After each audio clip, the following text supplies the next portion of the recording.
വിഷ്ണു, ഏറ്റവും പുതിയ ലീഡ് നില 67-12 നിൽക്കുന്നു. മറുവശത്ത് ജമ്മു കാശ്മീരിലും തൂക്കുസഭയുടെ സാധ്യതകളൊക്കെ മാറി ഒരു സ്ഥിരതയുള്ള സർക്കാരിന്റെ രൂപത്തിലേക്ക് കാര്യങ്ങൾ എത്തുന്നു. ഈ ലീഡിൽ നിന്ന് മനസ്സിലാക്കേണ്ടത് അങ്ങനെയല്ലേ?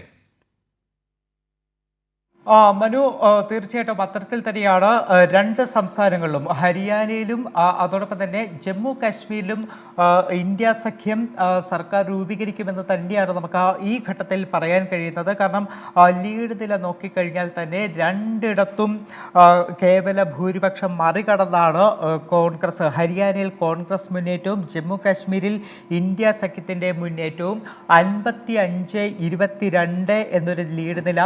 ഇപ്പോൾ 55-23 എന്നതിലേക്ക് ജമ്മു കാശ്മീരിലെ ലീഡ് നില മാറിയിട്ടുണ്ട്. എന്തായാലും ജമ്മു കാശ്മീരിൽ കോൺഗ്രസ്, നാഷണൽ കോൺഫറൻസ്, CPIM സഖ്യം ശക്തമായിട്ടുള്ള സാന്നിധ്യം അറിയിച്ചിരിക്കുന്നു. 10 വർഷത്തിന് ശേഷം നടക്കുന്ന ആദ്യ തെരഞ്ഞെടുപ്പിൽ BJPക്ക് അടിപതർന്നു.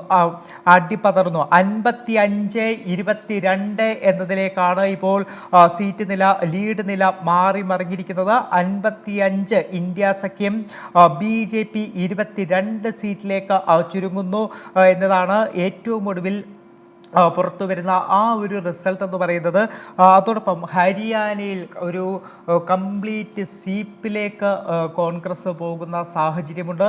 67 സീറ്റിൽ കോൺഗ്രസ് മുന്നിട്ട് നിൽക്കുന്നു. 12 സീറ്റിൽ മാത്രമാണ് BJPക്ക് ഹരിയാനയിൽ ഒരു ലീഡ് എടുക്കാൻ ഇപ്പോൾ കഴിഞ്ഞിരിക്കുന്നത്. പ്രധാന സ്ഥാനാർത്ഥികളൊക്കെ തന്നെ BJPയുടെ പ്രധാനപ്പെട്ട സ്ഥാനാർത്ഥികൾ, മന്ത്രിമാർ, ആഭ്യന്തരമന്ത്രി അനിൽ വിജ് ഉൾപ്പെടെ പിന്നിലേക്ക് പോകുന്നതാണ് നമുക്ക് ഹരിയാനയിൽ കാണാൻ കഴിയുന്നത്. കർണലിലെ 5 സീറ്റുകളിലും കോൺഗ്രസ് തന്നെ മുന്നിട്ട് നിൽക്കുന്ന ഒരു സാഹചര്യം. അത്തരത്തിൽ ജനരോഷത്തിൻ്റെ പരകോടി എന്തെന്നുള്ളത് BJP അറിയുന്ന ഒരു തെരഞ്ഞെടുപ്പായി തന്നെ നമുക്കിതിനെ കണക്കാക്കേണ്ടി വരും. മനു.